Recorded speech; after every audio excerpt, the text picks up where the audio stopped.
अपने बेटे के द्वारा, अपने पुत्र के द्वारा हम पे प्रकट किया है। जब यीशु मसीह उस क्रूस पे मर रहे थे, तब वो केवल मर नहीं रहे थे, लेकिन वो बता रहे थे कि देखो, मैंने तुमसे कैसा प्रेम किया कि मैंने तुम्हें पाने के लिए अपने आप को भी दे दिया।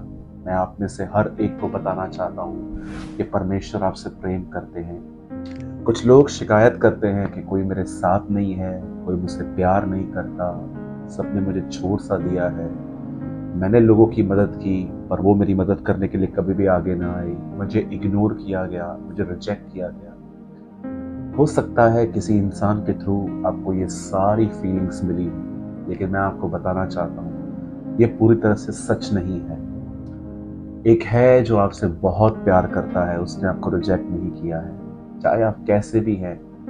मैं जानता हूँ कोई है जो इस समय मुझे देख रहा है और उन्हें इन शब्दों को सुनने की ज़रूरत है। आज ये खुदा की आवाज़ है आप लोगों के लिए। यीशु आपसे प्यार करता है। वो आज आपसे कहता है, मेरे बेटे, मेरी बेटी, मैं तुझसे प्रेम करता हूँ, मैंने तुझे नहीं छोड़ा है। शैतान तेरे मन में आकर तुझे कहता है कि मैंने तुझे छोड़ दिया है, लेकिन ये सच नहीं है। मेरे कलाम में मैंने लिखा है, मैं कभी न छोड़ूंगा, न कभी त्यागूंगा। यूहन्ना 6 अध्याय में लिखा है, जो मेरे पास आएंगे मैं उन्हें कभी नहीं निकालूंगा। परमेश्वर आपसे प्रेम करते हैं और आज वही परमेश्वर आपसे कुछ बात करना चाहता है, प्रेम में बात करना चाहता है। आज के वीडियो में बात करना चाहता हूँ महान पवित्र आत्मा के लिए। आप सभी जानते होंगे कि ये वो समय है जब पवित्र आत्मा ने यीशु की जगह लेके रखी है। पुराने नियम में परमेश्वर काम करते थे, फिर यीशु मसीह आए, और अब ये वो समय है जब पवित्र आत्मा ने, यीशु ने कहा, मैं जाऊंगा और मैं उसे तुम्हारे पास भेजूंगा। इस समय उसने यीशु की जगह ले रखी है और बहुत जरूरी है कि हम लोग ये सीखें, ये जाने कि पवित्र आत्मा से परिपूर्ण होना क्या होता है। मैं आज आप में से हर एक को बताना चाहता हूँ, इस बेसिक टीचिंग की सीरीज में ये एक ऐसा वर्ड है जो मैं पवित्र आत्मा के बारे में आपको बहुत बेसिक थिंग्स बताना चाहता हूँ, जो बहुत सारे लोगों को शायद न पता हो। सबसे पहले आप याद रखिए, पवित्र आत्मा अन्य भाषा नहीं है। अन्य भाषा उसका एक वरदान है। आग पवित्र आत्मा नहीं है, वह आग देता है हमें। तेल पवित्र आत्मा नहीं है, वो तेल हमें देता है। ये उसके खूबसूरत चरित्र की पहचान है। पर वो है कौन? वो आपकी और मेरी तरह एक व्यक्ति है। उसका एक स्वभाव है। वो हर्ट होता है, वो खुश होता है, वो अपसेट होता है। वो बिल्कुल एक पर्सन की तरह है जो आपके साथ, आपके अंदर रहता है। वो आपसे वैसे ही बात कर सकता है आज भी 2023 में, जैसे वो 2000 साल पहले फिलिप्पुस से बात करता था। उसने उससे कहा, जा उस रथ के साथ हो ले। वो पतरस से बात करता था कि कुरनेलियुस के घर के लोग आए हैं, उनके साथ चला जा। वो पौलुस से बात करता था, वो आपसे भी बात करेगा अगर आप वही कीमत चुकाएंगे जो प्रेरितों ने चुकाई थी। आज का प्रॉब्लम ये है, हम सब लोग शॉर्टकट्स चाहते हैं। हम बड़ी जल्दबाजी में जिंदगी जीने वाले लोग हैं। हम चाहते हैं कि बस मुंह से बात निकली और पूरी हो जाए। जी नहीं, मसीह में ये नहीं होता। कुछ चीजें ऐसी हैं जो बहुत जल्दी होती हैं, कुछ चीजों के लिए पेशेंस रखना पड़ता है। बाइबल बताती है, जो दौड़ आपको दौड़नी है, उस दौड़ में आपको धीरज धरना है। क्योंकि अगर आपके अंदर एक जल्दबाजी का स्वभाव होगा तो आप बहुत जल्दी गिव अप कर देंगे। एग्जाम्पल, अगर आप प्रभु के साथ समय बिता रहे हो पर आप उसको सुन नहीं पा रहे हो, इसका मतलब ये नहीं है कि वो आपसे बात नहीं कर रहा। हो सकता है आपका माइंड इनसाइड भटक रहा है, इसीलिए आप समझ नहीं पा रहे हो। तो ऐसा नहीं है कि हम यहाँ पर गिव अप कर देंगे कि नहीं, प्रभु तो मुझसे बात ही नहीं करते। नो, हमें हर दिन धीरज के साथ उसके साथ समय बिताना है। हम हर दिन खाली होते जाएंगे और वो हमसे बात करता जाएगा। आज मैं आपके सामने, आज आपको मैं बताना चाहता हूं कि पवित्र आत्मा से परिपूर्ण कैसे हो सकते हैं हम, और उसके मैं 4 रास्ते आपको बताऊंगा। मैं एक वचन आपके सामने पढ़ रहा हूं, इफिसियों की किताब 5 अध्याय और उसका 18 वचन। दाखरस से मतवाले न बनो, क्योंकि इससे लूचपन होता है, पर आत्मा से परिपूर्ण होते जाओ। बाइबल हमें कहती है हमें आत्मा से परिपूर्ण होना है। होते जाओ, होना नहीं है, होते जाओ। इट मीन्स आज भर गए तो संतुष्ट मत हो जाओ, कल भी जाओ। क्या आपने ये अमेजिंग चीज देखी जब पतरस और यूहन्ना प्रार्थना करने के लिए उन दिनों में मंदिर जा रहे थे? वहां पर यहूदियों का टेंपल होता था यरूशलेम में, और जब वो लोग दुआ करने जा रहे थे उन्हें एक भिखारी मिला। उसने उनसे पैसे मांगे, पर पतरस और यूहन्ना ने उसको चंगा किया ये कह के कि यीशु के नाम में चल फिर। आप जानते हो बाइबल नहीं कहती है कि वो टेंपल से आ रहे थे, वो लिखा है जा रहे थे। अमेजिंग थिंग है ना। इससे एक अध्याय पहले उन्हें पवित्र आत्मा की परिपूर्णता मिली हुई और वो और परिपूर्ण होने के लिए जा रहे थे। कुछ लोग जब प्रभु में आए थे बस आने के दिनों में ही 1 साल तक वो भरे हुए थे। आज वो अनुभव मिलना बंद हो गया है। क्यों बंद हो गया है? क्योंकि आपके माइंड डाइवर्ट्स हो गए हैं, आपके मन यहां वहां हो गए हैं। अब आप सेवा को बहुत महत्व देते हो, अब आप बाइबल स्टडी को बहुत महत्व देते हो, अब आप इन चीजों को बहुत महत्व देते हो। बाइबल स्टडीज ओके, बट कभी कभी आपने देखा है कि हम लोग जो हैं वो अगर हम वचन ही पढ़ेंगे पर प्रार्थना नहीं करेंगे, हम अनुभव नहीं कर पाएंगे। मैं ये कहना चाह रहा था, कई बार आप सेवका ही करेंगे लेकिन प्रभु के साथ समय नहीं बिताएंगे, आप खाली हो जाएंगे। मैं बहुत सारे लोगों को जानता हूं जो कहते हैं कि कोई टाइम था मुझे प्रभु ने भरा था, आज क्यों नहीं? बाइबल तो कहती है तुम हर दिन परिपूर्ण होते जाओ। ये रोज का अनुभव होना चाहिए, पहले का नहीं।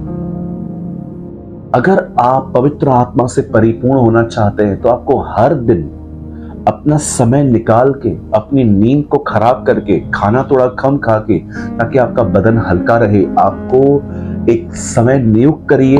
मैं नहीं कहता हूं कि सुबह ही शाम ही। आप देखिए आप कब फ्री हैं, कब आप अपने कामों को निपटा कर, हो सके तो मेरी सलाह है, अगर न भी हो पाए तो अपने पर दोष मत लगाइएगा कि मैं ये नहीं कर पा रहा हूं, पर मेरी एक सलाह है, अगर सुबह करें तो बहुत अच्छा होगा।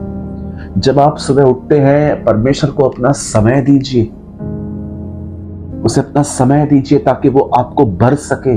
परमेश्वर कहेगा मेरे पास तेल है, बर्तन कहां है? Where is oil? देखा आपने एलिशा की कहानी में, एलिशा ने उस बहन से पूछा और बर्तन है? बोलती है नो सर, नहीं है। तेल रुक गया, और बर्तन होते और मिलता, लेकिन रुक गया। क्यों रुका? क्योंकि बर्तन खत्म हो गए। आज परमेश्वर कहेगा मेरे पास तेल बहुत है, बर्तन कहां है? बर्तन मॉल में सेल्फीज निकाल रहा है, बर्तन सारा दिन फोन लेके बिजी है, वो बर्तन इन दिनों में खा पी रहा है, घूम रहा है, सिर्फ पिकनिक में व्यस्त है। सर जो बातें मैं कह रहा हूं ये पाप नहीं है, लेकिन पूरी तरह से अपनी जिंदगी इन बातों में व्यतीत करना, मुझे लगता है हम मिस कर रहे हैं जो खुदा हमें देना चाहता है। आप जानते हैं, अगर आप ये नहीं जानते हैं कि पवित्र आत्मा से परिपूर्ण होना क्या होता है, तो याद रखिए, पवित्र आत्मा से परिपूर्ण होने का मतलब है परमेश्वर के जीवन से भर जाना, उसके फलों से भर जाना। उसके फल है प्रेम, आनंद, शांति, कृपा, भलाई, करुणा। जो कुछ लिखा गया है आप वो पढ़ के देखिए, वो फल नहीं है सिर्फ, वो परमेश्वर का अपना स्वभाव है। जब आप पवित्र आत्मा से भर जाते हैं, आप उसके फलों से, उसके स्वभाव से भर जाते हैं। आप जेंटल होते हैं, आप कोमल होते हैं, आप नम्र होते हैं, आपके अंदर शांति होती है, आप परमेश्वर पर फेथ रख पाते हैं। ये आपकी क्वालिटी नहीं है, ये पवित्र आत्मा का स्वभाव है। हम लोग परमेश्वर से अलग होकर परमेश्वर की तरह बनने की कोशिश करते हैं। आप थक जाएंगे, आप थक जाएंगे। आपको परमेश्वर से अलग होके प्रभु की तरह नहीं बनना है। आपको प्रतिदिन, अब जो मैं बताऊंगा, ये करना है। इससे आप फलवंत होंगे। इसके अंदर आपके अंदर फल आएंगे। पहला काम जो आपको करना चाहिए आत्मा से परिपूर्ण होने के लिए, वो है प्रतिदिन वचन को अपने लिए पढ़ना। व्हाट्सएप पे स्टेटस बाद में डालेंगे, फेसबुक पे बाद में डालेंगे, प्रीचिंग बाद में करेंगे। पहले खुदा मुझसे बात कर, मेरे जीवन के बारे में बात कर, मुझे बता मुझे कहां करेक्शन करनी है। अगर मैं कहां डिस्करेज हूं तो मुझे इंकरेज कर। अगर मैं किसी गलत जगह पे जा रहा हूं जहां आप नहीं चाहते हैं, मेरे रास्तों को बंद कर और मुझे इंस्ट्रक्ट कर कि मैं अब कहां जाऊं। सबसे पहले बाइबल को अपने लिए पढ़ा जाता है। बहुत लोग बाइबल खोलते हैं और कुछ मिलता है तो उनको लगता है ये मुझे प्रचार करने के लिए मिला है। सर, पहले आपके लिए मिला है वो। यीशु ने नहीं कहा मैं तुम्हारे पड़ोसी से कहता हूं, वो हमेशा कहता था मैं तुमसे कहता हूं। सबसे पहले वचन को पढ़े। ये पवित्र आत्मा से भरने का पहला एक अमेजिंग वे है। दूसरा, आपको प्रतिदिन प्रार्थना करनी है। प्रार्थना शब्द बहुत लोगों को हैवी कर देता है, मुझसे नहीं होती है। आसान भाषा में प्रभु से बात करिए। प्रभु को बताइए आप कहां कमजोर हैं। प्रभु ने जो आपके लिए किया है उसको याद कर करके धन्यवाद दें। प्रभु से कहिए पवित्र आत्मा से मुझे भरे। परमेश्वर से बात करिए। आपको रिलीजियस वे में नहीं जाना है कि कोई दूसरा कैसे प्रार्थना करता है उसका लेके प्रार्थना करूं। नो, जो कुछ आपके अंदर है वो खुदा को बताइए। ये आत्मा से परिपूर्ण होने का दूसरा रास्ता है। तीसरा, परमेश्वर की आराधना करिए गीतों के द्वारा भी। हम जानते हैं आराधना सिर्फ गीतों में नहीं है, जो उसके साथ चलते हैं वो आराधक है, लेकिन गीत भी आराधना का एक पार्ट है। आप उसे इग्नोर नहीं कर सकते। और हर तरह के गीत को मत गाइए। कुछ गीतों को देखिए जिसमें जीसस लिफ्ट नहीं होता है, सिर्फ म्यूजिक लिफ्ट होती है। आजकल आप देखते रहेंगे वर्शिप के नाम पे परफॉर्मेंस बहुत हो रहा है। मैं नहीं कहता हूं ये सब है, पर आज इनकी जो गिनती है वो बहुत ज्यादा में आ रही है। कुछ ही लोग हैं जो आराधना करते हैं, परमेश्वर से प्रेम करते हैं, वो आपको खुदा के साथ जोड़ते हैं। मोस्ट ऑफ लोगों को देखिए, आपको ऐसा लगेगा वर्शिप से पहले सीधा पार्लर से यहां पर आ गए हैं। Yes, this is true. आप में से कुछ लोगों को बुरा लगता होगा, लगना भी चाहिए। सत्य आजाद बात में करता है, पहले वो हर्ट करता है। आप देखिए, मैं खिलाफ नहीं हूं ऐसी वर्शिप के, लेकिन मुझे लगता है परफॉर्मेंस से ज्यादा हमें हर वो गीत जो हम गाने वाले हैं वो हमें प्रभु की उपस्थिति में बैठ के गाना चाहिए। पहले मैंने खुदा से एक बार कहा था, खुदा मैं तब तक स्टेज पे वो गीत नहीं गाऊंगा जब तक मैंने तेरे साथ कमरे में बैठ के तेरे लिए नहीं गाया। आज आप देखते रहेंगे बहुत जगहों पे म्यूजिक लिफ्ट हो रही है, गीत नहीं। और लोग कई बार जब हम आराधना सुनते हैं, आप देखिए, आप गीत के पीछे नहीं जाते हो, वो जो म्यूजिक होती है वो आपको अच्छा फील करवाती है इमोशंस में। ऐसे गीतों को सुनिए जिन गीतों में परमेश्वर का प्रेम हो, उसके उपकारों को याद करना हो। वो याद करवाए कि हमारी औलादों पर, हमारी पीढ़ियों पर वो कैसी दया करता आया है। जितना हो सके ऐसे गीतों को गाइए जिनका वास्ता सीधा खुदा से हो। वो आपको परमेश्वर की याद करवाए, उसकी मौत की, उसके उपकारों की, उसे आपके साथ जो व्यवहार किया है। ऐसे गीतों को लेकर प्रभु की आराधना करिए। ये तीसरा रास्ता है पवित्र आत्मा से भरने का। और चौथा, आखिरी, उपवास, फास्टिंग।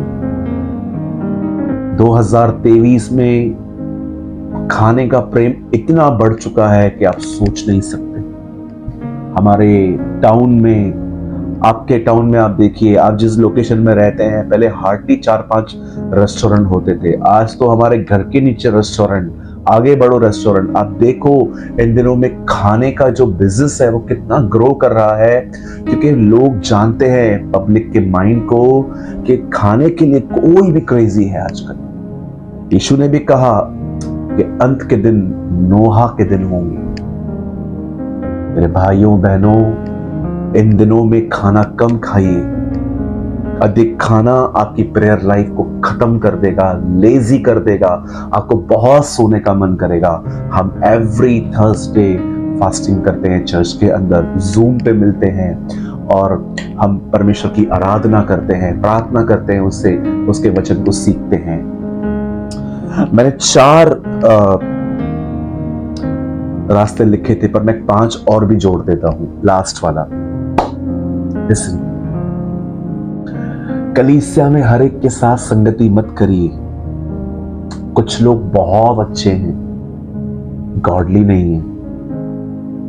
आप उनके साथ रहेंगे, आपको अच्छा महसूस होगा, पर वो आपको खुदा के लिए पुश नहीं करेंगे।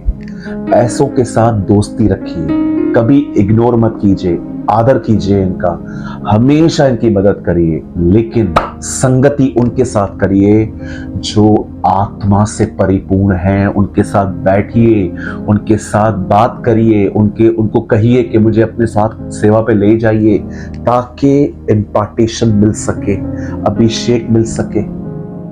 मेरे भाइयों, मेरी बहनों, संगति एक अमेजिंग काम करती है। मैंने बहुत कुछ सीखा है भाइयों के साथ संगति में, मेरे पास्टर्स के साथ संगति में, प्राचीनों के साथ संगति में। ये 5 रास्ते हैं जिससे आप आत्मा से परिपूर्ण हो सकते हैं। मेरे पास 10 और हैं, लेकिन मैं फिर कभी अलग अलग पार्ट्स में मैं आपको बताऊंगा।